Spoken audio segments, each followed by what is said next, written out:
Assalamualaikum warahmatullahi wabarakatuh. Selamat datang kembali di Poddar, Podcast Darul Armina. Bersama aku Khadijah, aku akan menemani teman-teman semua untuk mendengarkan cerita baru lagi dan tentunya dari narasumber yang baru juga. Dan hari ini aku sudah dibersamai oleh anak muda masih SMA, ada Maureen di sini. Halo Maureen. Oke, halo teman-teman semuanya. Perkenalkan, aku Maurina Anantara Abinaya. Teman-teman bisa panggil aku Maureen. Aku adalah Duta Genre Kota Bengkulu Putri 2 tahun 2025. Senang bertemu dengan teman-teman semuanya. Halo, senang bertemu Maureen juga. Oke, karena Maureen sudah perkenalan, berarti aku akan kasih tahu dulu nih, Maureen. Hari ini kita mau ngobrol-ngobrol santai aja, Maureen, seputar ya kehidupan Maureen sebagai duta genre dan juga isu-isu yang terjadi di remaja hari ini. Oke. Nah, Maureen, kemarin itu ini kita kilas sedikit sebentar ya, kita bahas sedikit. Maureen itu jadi duta genre di tahun 2025, berarti yang tahun kemarin ya? Iya. Duta genre itu kan ada yang provinsi, ada yang kota. Nah, Maureen ini yang kota ya, Mbak. Oh, yang kota. Dan Maureen ini masih SMA, teman-teman. Kelas berapa? Kelas 11, Mbak, kelas 2. Nah, kelas 2 SMA. Pas Mbak dulu zaman SMA kelas 2 dulu masih main hujan-hujanan. Belum ikut duta-dutaan kayak gini belum. Mungkin ada waktu itu ya, tapi Mbak aja yang informasinya belum nyampe ke Mbak. Ya, Mbak.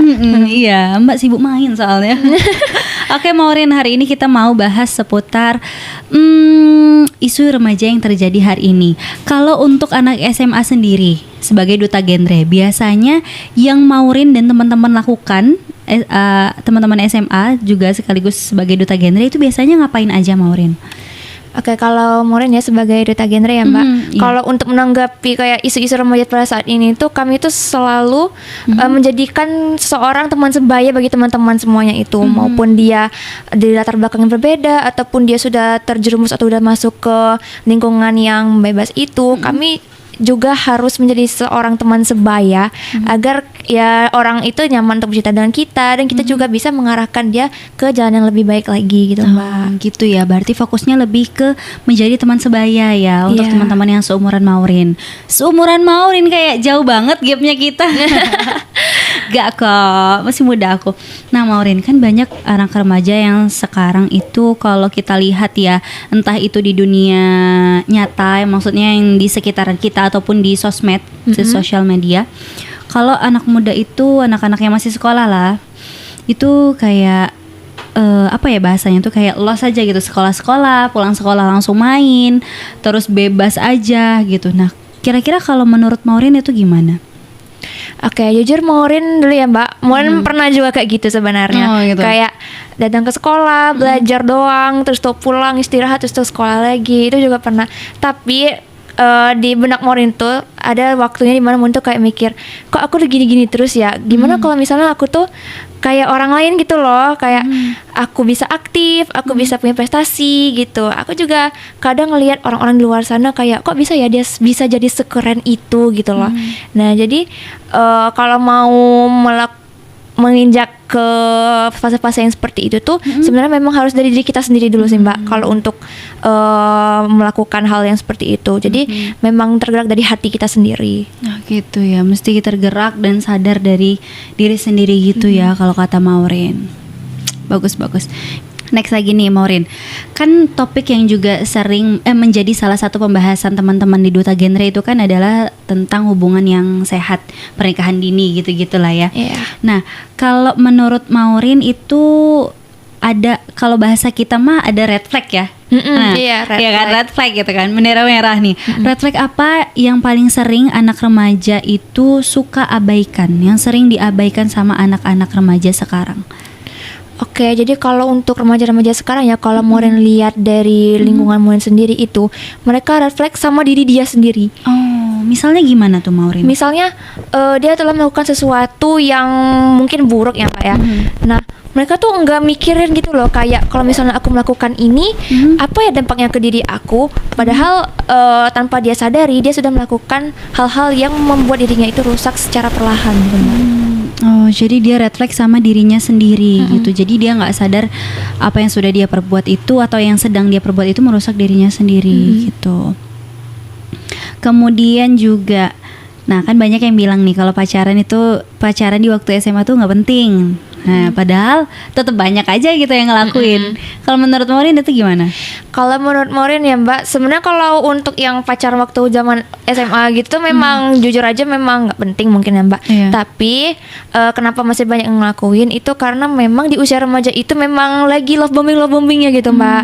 Memang usianya Mbak gitu. Nah, jadi memang lagi penasarannya dan juga kalau misalnya dalam suatu hubungan itu mereka memang masih labil juga. Jadi kadang ada yang anak SMA yang pacaran gitu, itu biasanya memang karena faktornya memang dari usianya dan lalu memang lagi pengen coba-coba gitu Mbak, dan memang ya eranya gitu. Jadi sebenarnya nggak masalah sih kalau untuk seperti itu, tapi cukup untuk keep yang sehat-sehatnya aja, jangan ambil yang negatifnya. Nah, seperti itu. Lanjut lagi nih. Nah, gimana cara Maureen nih sebagai duta genre yang masih SMA nih untuk menyampaikan isu sensitif seperti misalkan seputar seksualitas ataupun pernikahan dini ke teman-teman sebaya tanpa seperti Maureen itu seperti sedang menggurui mereka gitu. Jadi gimana cara Maureen mengkomunikasikannya ke teman-teman sebaya? Kan pernikahan dini gitu kan. Ngomongnya kan tentang menikah agak berat, tapi sebenarnya banyak juga yang menikah di usia di bawah standar gitu. Tapi oh iya, koreksi ya, kemarin aku dikasih tahu sama temanku dari Duta Genre bukan pernikahan dini tapi pernikahan usia anak. Iya, pernikahan usia anak. Mohon maaf ya. Oke, gimana Maureen? Oke, kalau menurut Maureen ya, kalau Maureen sendiri untuk memberitahu atau mengasih tahu tentang ilmu tersebut ya ke teman-teman, edukasi itu memang balik lagi ke kita menjadi seorang teman seperti biasa, tapi tetap kita memberitahu bahwa itu tuh salah gitu loh. Jadi misalnya gini, misalnya ada di sebuah forum discussion nih kan Mbak, ada teman-teman ada Maureen nih, jadi kita kayak ngobrol biasa aja Mbak. Misalnya kita pancing nih sebuah topik, kadang kalau remaja itu kan senang banget ya kalau diajak cerita atau diajak apa gitu kan, apalagi sama topik-topik terkini gitu kan Mbak. Dan jadi Maureen bakal buka obrolan nih, misalnya tahu gak sih teman-teman yang lagi tren saat ini itu kayak misalnya pernikahan usia anak gitu loh, lagi marak-maraknya banget. Sebenarnya itu tuh kenapa sih gitu loh, gini-gini. Nah, nanti mungkin bakal denger nih dari sudut pandang teman-teman yang lain itu seperti apa. Ada yang beranggapan seperti ini, ada yang beranggapan seperti itu. Nah, terus setelah mereka kayak memberi sebuah tanggapan mereka itu, nah baru Maureen berbicara lagi. Nah, kalau bahwasannya idealnya tuh mereka tuh di umur segini loh teman-teman, ideal tuh gini. Nah, jadi kita tuh kayak ngalir aja gitu loh Mbak, kayak kita ngobrol juga enak, kita memberitahu nyelipin itu juga enak gitu loh Mbak. Oh gitu. Nah, tadi dengar Maureen kalau ada teman-teman yang beranggapan bahwa tentang pernikahan usia anak itu seperti apa. Kira-kira tanggapan teman-teman yang masih SMA itu gimana tentang pernikahan usia anak itu? Kalau dari yang pernah Maureen lihat ya Mbak, kalau dari tanggapan dari teman-teman itu, mereka tuh kayak lebih ke arah kok bisa sih dia ngelakuin hal seperti itu gitu. Nah, tapi ada juga yang beranggapan kalau mungkin memang faktor lingkungan dia tuh memang seperti itu gitu loh, atau mungkin adat istiadatnya mereka.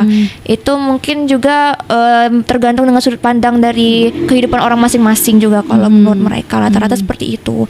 Tapi rata-rata dari mereka itu memang agak menentang sih Mbak, kayak ini ya mungkin di luar sana mungkin normal ya, tapi kalau dari sudut pandang mereka itu kayak tetap aja nggak boleh gitu Mbak. Oke. Ya. Dari semua edukasi yang Maureen lakukan, respon remaja itu biasanya lebih banyak yang peduli, ikut peduli atau cuek-cuek aja? Sebenarnya kalau untuk responnya sebenarnya peduli-peduli aja ya Mbak, karena kalau misalnya kita berusaha untuk menjadi seorang konselor sebaya itu sebisa mungkin orang-orang yang berada di sekitar kita itu peduli dengan apa yang kita ucapkan dan peduli apa yang sedang terjadi sekarang ini Mbak. Jadi kayak mereka itu memang sangat antusias gitu loh kalau misalnya mau berbicara atau apa gitu kan, tanpa menggurui gitu. Nah, kayak ngobrol-ngobrol biasa, mereka sangat antusias gitu loh Mbak. Terutama kalau misalnya kita menggunakan media-media yang asyik untuk para remaja gitu. Nah, itu efektif banget sih Mbak. Ya, biasanya kalau ke anak remaja medianya apa yang paling cocok nih? Media paling cocok itu ya rata-rata itu games Mbak. Games ya, Mbak pikir malah sosmed. di Instagram atau TikTok, jadi bikin konten edukasi gitu. Ternyata lebih ke games gitu ya, langsung gitu mereka main ya. Kalau untuk secara langsung games paling efektif sih Mbak. Kalau konten itu masih oke, tapi alangkah serunya lagi kalau misalnya mereka tuh bermain games yang mengedukasi juga itu Mbak. Oh gitu. Kita next lagi nih, Maureen. Kita bakal bahas tentang program kerjanya si Maureen. Ini program kerja atau memang Maureen pengen inisiatif bikin sendiri? Ini tentang nama programnya itu adalah Bapia, teman-teman. Belajar gimana? Bersama Ayah Pelajari Dunia. Nah, bersama Ayah Pelajari Dunia. Singkatnya itu Bapia. Boleh diceritain nggak apa yang melatar belakangi Maureen bikin program itu? Oke, kalau untuk program Maureen sendiri sih Mbak, sebenarnya itu memang program kerja sebagai duta genre ya Mbak. Tapi Maureen juga dapat pesan kalau misalnya kita membuat sebuah program itu harus kita lanjutkan sampai kita itu setelah kita menjabat gitu loh Mbak. Jadi kayak bukan cuma stuck di duta genre ini aja, tapi kayak untuk kedepannya itu harus berdampak bagi semua orang gitu Mbak. Nah, kalau untuk program itu sendiri, memang kenapa mau memilih Bapia bersama Ayah Pelajari Dunia? Karena memang waktu itu, mungkin sekarang juga masih ya Mbak, lagi marak-maraknya kasus yang namanya fatherless. Iya sih, benar-benar. Nah, fatherless itu sendiri adalah kondisi di mana seorang anak itu kehilangan peran ayahnya, entah itu secara fisik ataupun secara emosional. Mungkin kalau di pandangan orang-orang lain, mungkin fatherless itu kayak orang tuanya mungkin udah meninggal atau gimana gitu kan Mbak. Tapi sebenarnya fatherless itu tuh bukan cuma semata-mata ayahnya tuh udah meninggal atau nggak ada gitu loh Mbak. Tetapi misalnya nih ayahnya ada, fisiknya ada, ayah itu di rumahnya ada, tapi ayah itu nggak berkontribusi di hidup anaknya gitu loh Mbak. Kayak ada peran figur. Ya, nggak ada figurnya, nggak ada role modelnya ayah tersebut gitu. Jadi itu yang melatar belakangi ya, karena berangkat dari isu sekarang banyak teman-teman yang mengalami fatherless gitu. Tapi juga banyak juga yang bilang bahwa anak itu lebih banyak dekat sama ibu daripada sama ayah. Nah itu tuh kira-kira emang bener-bener realitanya seperti itu atau stigma aja? Atau sebenarnya banyak kok anak-anak yang dekat sama ayah? Atau gimana tuh? Kalau menurut Maureen ya Mbak, kalau soal dekat sama ibu atau dekat sama ayah, itu sebenarnya tergantung sama keluarganya juga sih Mbak. Karena terkadang memang ada anak yang memang nyamannya sama seorang ibu, atau mungkin memang ayahnya yang memang tidak memerankan ayah yang sesungguhnya gitu loh Mbak. Jadi mungkin misalnya nih ada memang ayahnya memang berperan gitu loh Mbak, udah oke lah kan, tapi memang anaknya mungkin lebih ke prefer sama ibunya aja. Tetapi ada juga kebanyakan anak itu kayak nggak ada pilihan lain gitu loh selain ibunya gitu loh. Karena mungkin karena si anak ini fatherless dan ayahnya ini mungkin entah sibuk, entah memang gengsi atau apa, jadi anak itu lebih dominan ke ibunya gitu sih Mbak. Gitu. Nah terus juga sebelum kenapa Maureen ini memilih fokus ke antara hubungan ayah dan anak, bukan isu remaja lain yang lebih umum?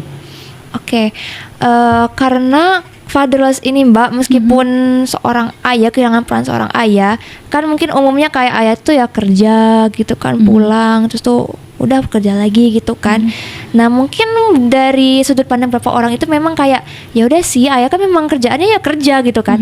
Nah tetapi sebenarnya ayah itu perannya besar banget di kehidupan sosial anaknya maupun keadaan fisik dan mentalnya sebenarnya Mbak. Sebenarnya dampaknya sebesar itu. Karena ketika seorang anak itu kehilangan peran ayah itu Mbak, itu sebenarnya seorang anak itu tuh bisa terancam atau lebih berpotensi untuk terjerumus ke pergaulan bebas. Selain itu juga seorang anak juga bakal menjadi seorang strawberry generation. Mungkin Mbak kebayangkan strawberry, kayak strawberry itu cantik, kayak kuat, kayak wah manis gitu kan. Tapi kalau misalnya Mbak pencet dikit langsung hancur kan strawberry-nya. Nggak kira-kira gitu. Kayak di depan tuh kayak anak itu kuat, kayak kuat, keren, pinter. Tapi kalau misalnya dia diserang sedikit langsung rapuh, hancur gitu. Oke. Itu berarti sampai ke dampak ini ya, kita bahasnya sampai ke dampak ayah yang tidak anak yang tidak dekat dengan ayah. Tapi sebenarnya yang perlu dimulai duluan itu anak atau ayahnya untuk ngebangun hubungan antara ayah dan anak itu supaya sehat. Sebenarnya ya Mbak, perlu dua-duanya sih yang berkontribusi. Seorang anaknya yang memang memang harus interaksi dengan ayahnya, dan seorang ayahnya juga yang harus meluangkan waktunya untuk anaknya gitu, Mbak. Berarti dua-duanya ya. Dari cerita teman-teman sebayanya Maureen, kira-kira ada nggak case yang menceritakan tentang masalah hubungan dia dengan ayahnya? Oh, ada, malah kayak banyak banget. Itulah boleh makanya, diceritain nggak? Boleh. Nah, jadi Maureen itu punya teman sebenarnya si A. Nah, si A ini terkenal memang dia kayak lebih ke pergaulan bebas, kayak pergaulan itu kayak nggak bener gitu loh, Mbak. Dia itu sering pulang malam, dia kayak seorang anak yang nggak terurus gitu loh, Mbak. Kayak dari akademik dia enggak, dari sifat dia ke teman-teman, dari Sosial juga nggak bagus, dari cara dia berbicara, dari cara dia bersifat itu sangat-sangat tidak bagus. Berarti jadi toksik. Iya, jadi toksik banget anaknya gitu. Terus? Nah, tapi mulai pikir kayak ini anak ini memang kayak kurang aja gitu ya, apa gimana. Tetapi ternyata setelah mulai lihat dari latar belakang anak ini, memang dia memang kekurangan peran seorang ayah. Jadi sang ayahnya ini memang tidak mempedulikan dia. Ayah masih ada, tapi dia tidak mempedulikan sang anak itu. Jadi anaknya kayak merasa kayak aku bebas, aku tidak ada yang melarang aku, tidak ada yang mengedukasi aku, tidak ada yang memberitahu aku, dan tidak ada yang menjaga aku. Jadi aku harus berjalan sendiri gitu loh, dengan cara aku sendiri. Dan juga seorang anak yang dekat dengan seorang ayah atau peran ayahnya itu ada, itu biasanya lebih terarah, Mbak.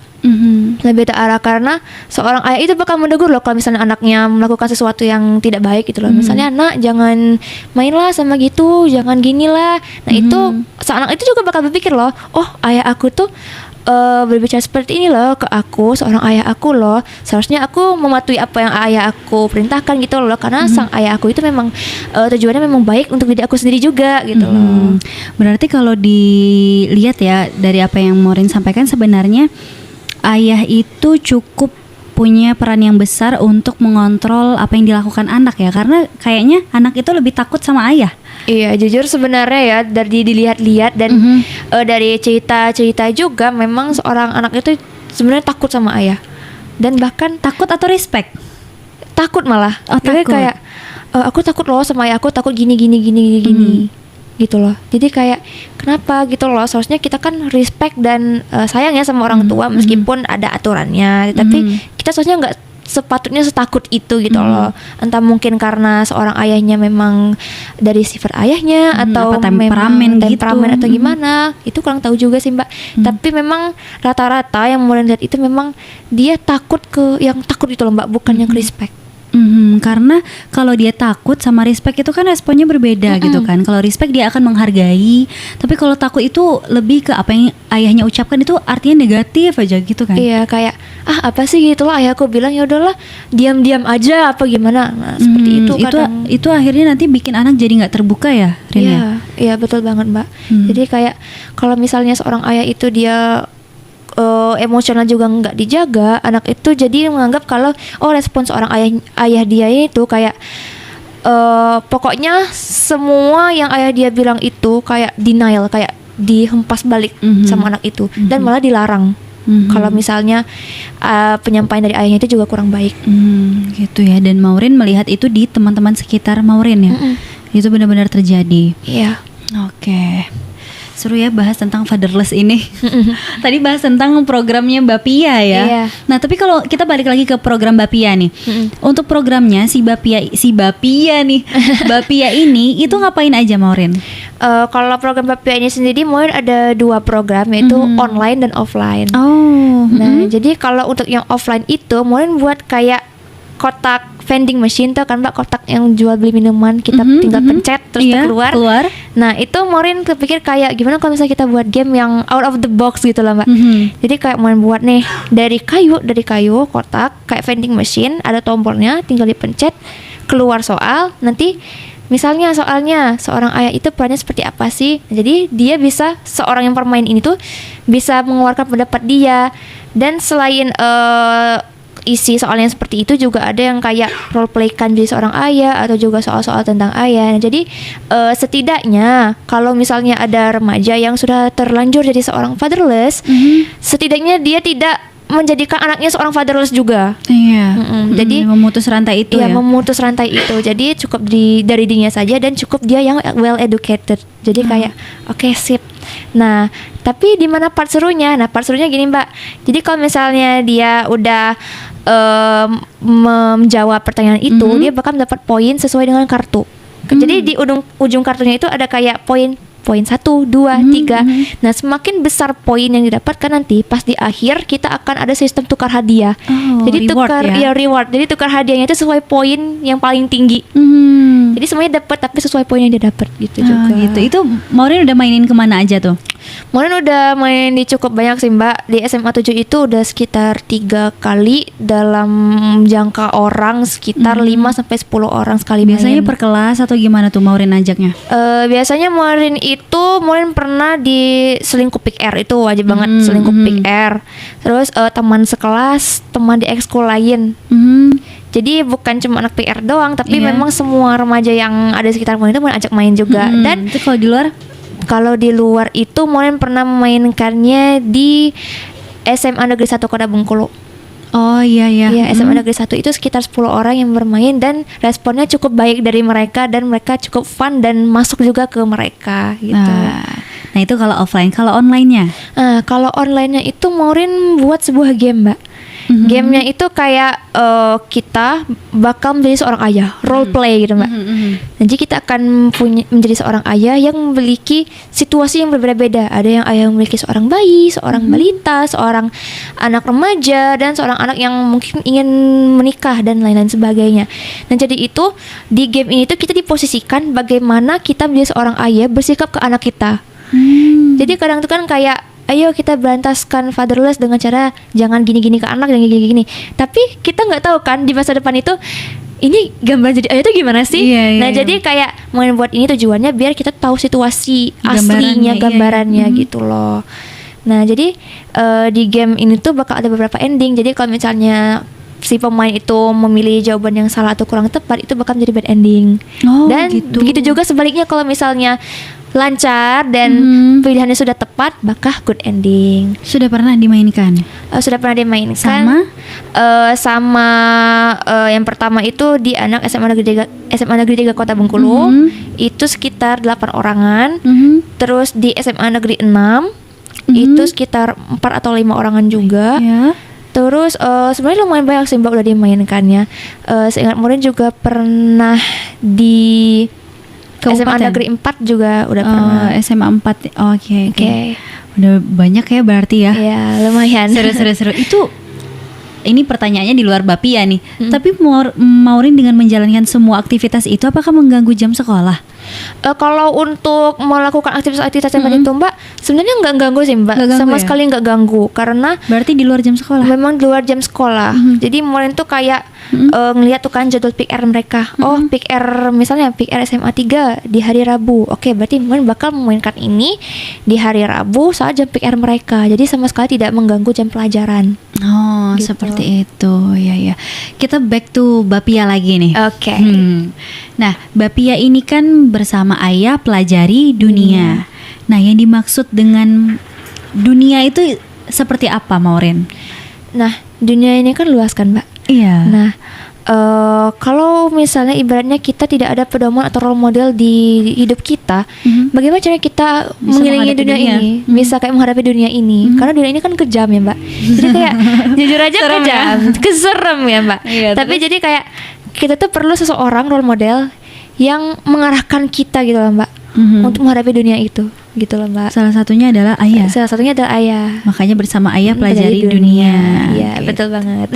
Tapi Maureen banyak juga yang kita lihat para ayah itu, mohon maaf ya ayah-ayah di luar sana, dia itu kaku kayak apa ya, sering kan kita tuh kalau misalkan curhat sama ibu gitu kan, udah sebenarnya ayah kamu tuh sayang sama kamu, tapi dia tuh nggak bisa ngutarain. Beda kan kalau sama ibu kan pasti udah dicerewetin gitu kan, dia ngomel tuh pun karena sayang. Tapi kalau ayah itu kan lebih ke banyak diam, jadi seolah-olah seperti tidak bisa mengekspresikan rasa sayangnya. Kalau menurut Maureen gimana? Itu tuh jujur sebenarnya Mbak, kayak memang seorang ayah itu kadang memang gengsi lah Mbak sama anak-anak. Gengsi ya? Gengsi. Itu faktor utamanya itu memang dasarnya memang gengsi ya seorang ayahnya itu. Tapi sebenarnya enggak juga kok ayah-ayah yang di luar sana tuh memang kebanyakan memang gitu. Mendengar cerita-cerita dari orang-orang, memang ayahku tuh memang gengsi, memang nggak banyak omong, tapi memang perannya itu ada gitu loh. Jadi memang nggak seungkap-ungkapan kata aja sih, tapi memang dari aksi seorang ayahnya itu juga udah termasuk kalau peran ayahnya itu ada. Tapi alangkah baiknya juga kalau misalnya seorang ayah itu membangun komunikasi juga sama anaknya, biar kan lebih bonding itu, Mbak. Iya, tidak cukup dengan aksi tapi juga dengan kata-kata ya. Iya. Betul, Bapak. Betul? Sebagai ayah. Approve. Iya. Soalnya dia sudah ayah-ayah. Nah, Maureen, kira-kira ada nggak dari cerita atau pengalaman Maureen sendiri yang bikin Maureen itu ngerasa ternyata hubungan antara ayah dan anak itu benar-benar penting gitu, sekrusial itu? Nah, ada sih, Mbak. Dari Gimana? teman Maureen juga. Teman Maureen nah, lagi. Iya, ada teman Maureen lagi.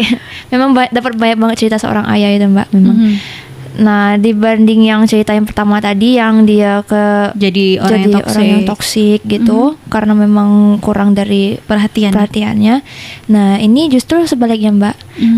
Mau tuh punya teman, dia tuh kayak memang dia itu aware dengan diri dia, mental dia, dan segala hal-hal untuk dia itu, dan anaknya juga baik banget, Mbak. Nah, itu cerminan juga dari seorang ayahnya. Mungkin pernah dengar cerita dan lihat langsung kalau memang seorang ayahnya itu memang bonding sama dia gitu loh, Mbak. Memang ayah itu suportif, kayak anaknya mau melakukan sesuatu hal gini, ayahnya selalu support, full support, lalu kayak pokoknya diusahakan lah anaknya ya, Mbak. Kayak diajak ngobrol juga iya, diusahakan juga iya, dan juga kayak pokoknya ada lah perannya itu, malah full banget peran ayahnya itu. Jadi kayak mungkin sadar loh, kayak oh ternyata memang orang tua, khususnya ayah itu memang krusial banget, memang penting banget di hidup seorang anak itu, Mbak. Dan juga menentukan bagaimana anaknya itu menjadi seorang apa nantinya gitu, Mbak. Gitu. Jadi dari cerita temannya Maureen sadar gitu bahwa ternyata di sini peran ayah tuh penting banget gitu. Karena Maureen ngelihat sendiri hasilnya teman Maureen menjadi pribadi yang positif gitu ya. Tapi kalau kita lihat dari sisi negatifnya ya, kan banyak juga sekarang kalau kedekatan antara anak perempuan dengan ayah itu tuh bisa jadi agak belok gitu ya, akhirnya malah menjadi terjalin sebuah hubungan yang dilarang. Nah, itu gimana menjaga batasan ngeset boundaries antara hubungan anak dengan ayah gitu, tetap dekat tapi tidak sampai kelewat batas gitu. Nah, kalau untuk batasannya sih ya, Mbak, kalau dari Maureen sendiri itu kita boleh kayak ngobrol sama ayah, kayak minta tolong sama ayah. Tapi kalau misalnya kita udah kayak terlalu too much, terlalu dekat itu, alangkah baiknya kita kayak menaruh kayak ibaratnya itu kayak tembok lah gitu. Nah kan kayak iya aku boleh kok dekat sama ayah, tapi jangan terlalu dekat banget gitu lah, Mbak, karena kita nggak tahu loh, Mbak, apa yang akan terjadi gitu loh kan, meskipun seorang ayah kita sendiri gitu loh. Nah jadi mungkin kita boleh membangun komunikasi dekat sama ayah, tapi tetap kita harus sadar diri kalau misalnya ayah itu juga termasuk lawan jenis kita untuk perempuan. Iya. Bahkan anak laki-laki aja ada loh kasusnya yang membelok seperti itu, apalagi anak perempuan. Nah jadi perlunya ada juga batasan dalam kedekatan seorang anak dan ayah juga begitu. Nah tapi kadang batasan itu juga bikin kayak ngebatas banget gitu sama anak sama ayahnya. Mungkin juga untuk menghindari hal-hal yang seperti itu. Tapi juga jangan terlalu too much juga membatasi seorang anak dengan ayahnya juga. Iya. Berarti terbuka boleh tapi tidak dengan ranah privasi kita ya. Gitu betul ya. banget, Mbak. Oke. Nah, menurut Maureen nih, apa dampaknya ke remaja kalau figur ayah ini kurang hadir secara emosional? Selain yang tadi Maureen sebutin tadi, ada nggak? Secara emosional ya, Mbak, ya. Seorang anak itu kalau misalnya figur ayah itu kurang, dia tuh kayak ya kurang lebih kayak kehilangan arah gitu loh, Mbak. Sebenarnya aku tuh tujuannya apa sih gitu loh? Kayak misalnya nih kita berdiri di sebuah dunia, terus kayak nggak ada yang mengarahkan kita. Nah kalau misalnya gini tuh seperti ini, atau gini seperti ini.